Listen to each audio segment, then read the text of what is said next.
अस्सलामु अलैकुम वरहमतुल्लाहि ताला वबरकातुहू। अज़ीज़ नाज़रीन, उम्मीद है कि आप लोग खैर आफ़ियत से होंगे। मौला आप लोगों को सलामत रखे। दोस्तों, तीन ऐसी चीज़ें बता रहा हूँ जिसके बारे में अल्लाह के नबी ने फ़रमाया है कि इनमें नहूसत होती है। दोस्तों, हो सके तो इस वीडियो को अपने दोस्तों में, यारों में ज़रूर भेजना। हो सकता है कि उन्हें भी इस वीडियो से फ़ायदा हासिल हो जाए। तीन चीज़ों में नबी ने फ़रमाया कि नहूसत होती है। पहली चीज़ ये कि मकान में नहूसत होती है, और दूसरी चीज़ औरत में नहूसत होती है, और तीसरी चीज़ घोड़े में नहूसत होती है। दोस्तों, आप कहेंगे इन तीन चीज़ों में नहूसत कैसे हो सकती है? दोस्तों, तो मकान में नहूसत होने का मतलब ये है कि आपके पड़ोस में कोई ऐसा हमसाया, कोई ऐसा पड़ोसी हो जाए जो कि आपको तंग रखता हो, परेशान करता हो या आपको तकलीफ़ देता हो। तो दोस्तों, ऐसी सूरत में वो मकान भी नहूसत वाला हो जाया करता है, या उस मकान में इतनी तंग तारीक और अंधेरापन हो कि उसमें दिल घबराता हो, या कोई ऐसी परेशानी उस मकान में हो कि जिसमें रहने की वजह से आपको जो है हर तरीक़े से दिक्कत आती हो। कभी कभी सोते हुए उचक जाना या डर जाना वग़ैरह, या ऐसा लगता हो जैसे कि पीछे से कोई आ रहा है। तो दोस्तों, ये मकान की नहूसत है। अजीज़ साथियों, दूसरी चीज़ मैंने ज़िक्र फरमाई, नबी की हदीस है कि घोड़े में नहूसत होती है। घोड़े में नहूसत होने का मतलब ये है कि वो घोड़ा इतना ज़्यादा, मतलब ये है कि ऐसा घोड़ा हो कि जो सवारी उठाने के काबिल ना हो, लोगों का बोझ उठाने के काबिल ना हो, और अगर उसको जिहाद में ले जाया जाए या उसे कहीं ले जाया जाए तो ऐसी सूरत में वो आपके काम ना आ सके, और वो घोड़ा जो है सवारी की बोझ को भी बर्दाश्त ना कर सके। दोस्तों, तो ऐसा घोड़ा जो होता है वो सिर्फ़ मालिक के लिए तकलीफ़ और अज़ियत का सबब ही बनता है। बाकी इसके अलावा उस घोड़े से मालिक कुछ भी फ़ायदा हासिल कर सकता नहीं। दोस्तों, तीसरी चीज़ औरत में नहूसत होती है। इसका मतलब क्या है? दोस्तों, औरत में नहूसत होने का मतलब मैं आपको बताता हूँ कि औरत का महर इतना ज़्यादा मुकर्रर कर दिया जाए, इतना ज़्यादा मुकर्रर कर दिया जाए कि शौहर में उस महर को देने की जो है हिम्मत और ताकत ना हो। अब वो औरत जो है बार बार अपने शौहर को टॉर्चर करती हो, और बार बार अपने शौहर को जो है कहती हो कि तुम ये हो, तुम वो है, तुम निकम्मे हो, तुम मेरा जो है महर भी अदा नहीं कर सकते। दोस्तों, पहली बात तो मैं आपको ये बताना चाहता हूँ कि महर इतना ज़्यादा मुकर्रर ही नहीं करना चाहिए कि जो मर्द अपनी औरत को दे ना सके, बल्कि महर इतना होना चाहिए कि जो औरत जो है उसका जो है महर फ़ौरन जो है मर्द जो है अदा कर दे। दोस्तों, ज़्यादा महर बांधना नहीं चाहिए। जैसे आजकल लोग लाख 2 लाख का जो है उधार महर बांध लेते हैं, और फिर उसके बाद वो ऐसे ही मर जाते हैं और अपनी बीवी का हक़ अदा नहीं कर पाते। दोस्तों, 10,000 बांधिए, कम बांधिए, मगर वक्त पर निकाह के टाइम ही अपनी बीवी का जो है महर अदा कर देना चाहिए, ज़रूरी है। अक्सर लोग जो है महर नहीं अदा कर पाते हैं, ज़्यादा महर बांध देते हैं। तो नबी ने फरमाया कि ऐसी औरत जिसका महर ज़्यादा मुकर्रर किया जाए तो उस औरत में भी नहूसत होती है, जो कि बार बार अपने शौहर को टॉर्चर करे। या दूसरा ये कि वो औरत बांझ हो। बांझ का मतलब ये है कि वो औरत बच्चे न जन पाती हो, बच्चे जनने के, पैदाइश करने के, बच्चे पैदा करने की उसके अंदर सलाहियत ना हो। तो दोस्तों, ऐसी औरत भी शौहर के लिए तकलीफ़ का और परेशानी का सबब बना करती है।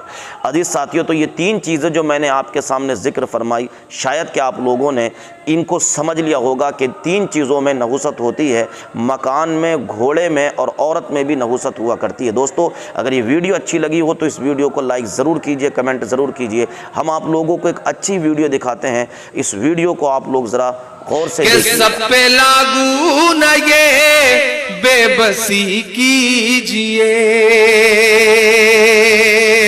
आजकल जोर शोर से शुरू में जिन्होंने अभियान शुरू किया, उनका नाम है सुब्रमण्यम स्वामी, उनकी बेटी का नाम है सुभाषिनी, और दामाद का नाम है नदीम हैदर। अब मैं मिसरे पढ़ता हूं साहब, और अब पहुंचिएगा वहां तक कि सब पे लागू न ये बेबसी कीजिए, अपने घर की भी कुछ चौकसी कीजिए, अपने घर की भी कुछ चौकसी कीजिए। अब जो नाम आने जा रहा है, चौके तो मुझे बताइएगा। अपने घर की भी कुछ चौकसी कीजिए, हो वो मुख्तार नकविया शहनवाज, हो वो मुख्तार नकविया शहनवाज, पहले उनकी तो घर वापसी कीजिए, पहले उनकी तो घर वापसी कीजिए। आपकी 800 सालों की तारीख, मेरा ईमान, मेरा तेवर, मेरी खुददारी, मेरा यकीन अगर इन 2 मिसरों में नजर आए तो इस रात के इस पहर ये आपकी तालियों का शोर दिल्ली तक जाना चाहिए। मैं हिम्मत करता हूं आप मेरे साथ खड़े हो गए तो इंशाअल्लाह बावाज़े बुलंद हर जगह इस सच को बोला जाएगा। मैं बोल रहा हूं, मैं पढ़ता हूं साहब। पहले उनकी तो घर वापसी कीजिए कि 5 दिन की हुकूमत पे इतना नशा। तैयार रहिएगा अगले मिसरे के लिए कि 5 दिन की हुकूमत पे इतना नशा, 5 दिन की हुकूमत पे इतना नशा। हम तो वो हैं जो सदियों से सुल्तान हैं, हम मुसलमान हैं, हम मुसलमान हैं। मेरे भारत तेरी आन है, शान है, हम तेरी सरहदों के निगहबान हैं। हम मुसलमान हैं, हम मुसलमान हैं। आखिरी बंद पढ़ता हूं इस नज्म का साहब के बुत कदों के लिए, मैं कदों के लिए, अपनी बेशर्मियों की हदों के लिए, अपनी बेशर्मियों की हदों के लिए। तुमने चाही अजानों पे पाबंदियां, तुमने चाही अजानों पे पाबंदियां। हम तो लड़ते रहे सरहदों के लिए, हम तो लड़ते रहे सरहदों के लिए।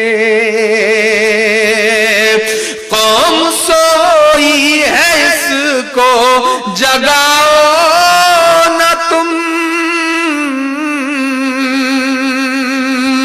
बहुत यकीन का मिसरा है साहब मेरे।